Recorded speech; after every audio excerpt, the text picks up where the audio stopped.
Albert कैमस, जो कि एक Nobel prize winner French philosopher थे, उनका कहना था कि life is all about choices. अगर हमारी चॉइसेस सही हैं तो लाइफ में आगे जाकर वो हमें बेनिफिट ही देंगी।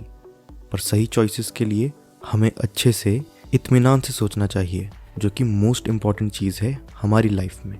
सोचता तो हर कोई है, लेकिन सिर्फ सोचने और सही सोचने में काफ़ी फ़र्क होता है। एक क्लियर थिंकिंग ही हमारे एटीट्यूड को अफेक्ट करती है। तो अगर हम स्पष्ट सोचने की कला या कहें the art of clear thinking को मास्टर कर लें तो हमारी मोस्ट ऑफ द प्रॉब्लम्स तो ऐसे ही सॉल्व हो जाएंगी। तो चलिए जानते हैं कुछ टेक्निक्स जिनसे आर्ट ऑफ क्लियर थिंकिंग को मास्टर किया जा सकता है। सबसे पहले आता है मेडिटेशन। बॉडी को रिलैक्स करने के लिए जैसे नींद ज़रूरी है, वैसे ही माइंड को रिलैक्स करने के लिए मेडिटेशन ज़रूरी है। रोज़ 15 से 20 मिनट का मेडिटेशन भी आपको चिड़चिड़ेपन से, गुस्से से और जो कचरा आजकल हमारे दिमागों में भरता जा रहा है उससे राहत दिला देता है। मेडिटेशन करने का सबसे सही तरीका ये है कि आप अपने घर में सबसे शांत समय में एक सबसे शांत जगह पर बैठें और अपनी स्पाइन को स्ट्रेट रखकर अपनी सांसों पर ध्यान दें। जो भी थॉट्स इस पोजीशन में आपको आएंगे उन्हें रोकना नहीं है, वो कुछ देर बाद खुद ब खुद ही आना बंद हो जाएंगे। और जब आप ब्लैंक स्टेट में चले जाएं तो जितना देर तक हो सके आप उसी स्टेट में रहें, और फिर जब भी आपको लगे आप उस पोजीशन से बाहर आ सकते हैं। और यही आपका मेडिटेशन है। दूसरा, आपको ध्यान रखना है कि आप कोई भी डिसीजन तब ना लो जब आप गुस्से में हो, दुखी हो या ज़्यादा खुश हो। गुस्से में हमारे सोचने समझने की एबिलिटी बिल्कुल ही ख़त्म हो जाती है।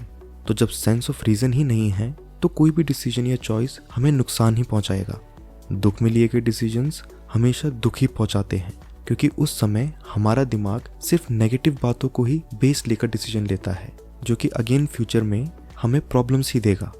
ज़्यादा खुशी में भी डिसीजन इसीलिए नहीं लेना चाहिए क्योंकि ऐसी सिचुएशन में हम किसी भी चीज़ के जस्ट पॉजिटिव एस्पेक्ट्स ही कंसिडर करते हैं, जो कि अगेन प्रॉब्लम क्रिएट करता है। तो इसलिए चॉइसेस या डिसीजंस हमेशा न्यूट्रल स्टेट में ही लिए जाते हैं, ताकि उनके मेरिट्स और डीमेरिट्स को इवेल्युएट करके एक फाइनल डिसीजन तैयार किया जा सके।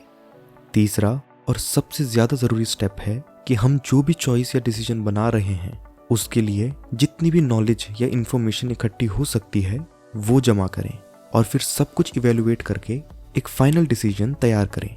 फॉर एग्जाम्पल, अगर आप 10th क्लास में हैं और कंफ्यूज्ड हैं कि 11th में कौन से सब्जेक्ट चूज़ करने चाहिए, तो इस चॉइस को डिसाइड करने के लिए आपको सबसे पहले हर स्ट्रीम के बारे में पूरी नॉलेज इकट्ठा करनी है और हर स्ट्रीम के मेरिट्स एंड डीमेरिट्स देखने हैं।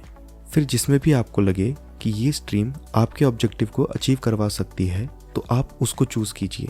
जितना एफर्ट और टाइम आप इन सब स्टेप्स को फॉलो करने में देंगे उतने ही बेहतर तरीके से आप अपना डिसीजन बना पाएंगे, जो कि इवेंचुअली आपको ही फ़ायदा कराएगा। इन सब स्टेप्स को अगर आप अपनी आदत बना दो तो आपको इनसे बार बार नहीं गुजरना पड़ेगा, जो कि डिसीजन मेकिंग में हमारी एक्यूरेसी को भी बहुत ज़्यादा इम्प्रूव कर देगा। अगर आपको जानना है कि हैबिट्स कैसे डेवलप करते हैं तो मैं आपको हमारी ये वीडियो सजेस्ट करना चाहूँगा। इससे आप अच्छे से समझ जाओगे कि 21 दिन में किसी भी हैबिट को कैसे छोड़ा या अपनाया जा सकता है। आप आर्ट ऑफ क्लियर थिंकिंग को मास्टर कीजिए और अपनी प्रोग्रेस कमेंट सेक्शन में ज़रूर शेयर कीजिए। आशा करता हूँ कि आपको ये वीडियो समझ आई होगी। मैं मिलता हूँ आपसे नेक्स्ट वीडियो में फिर किसी इंटरेस्टिंग टॉपिक के साथ। ये वीडियो पूरा देखने के लिए धन्यवाद।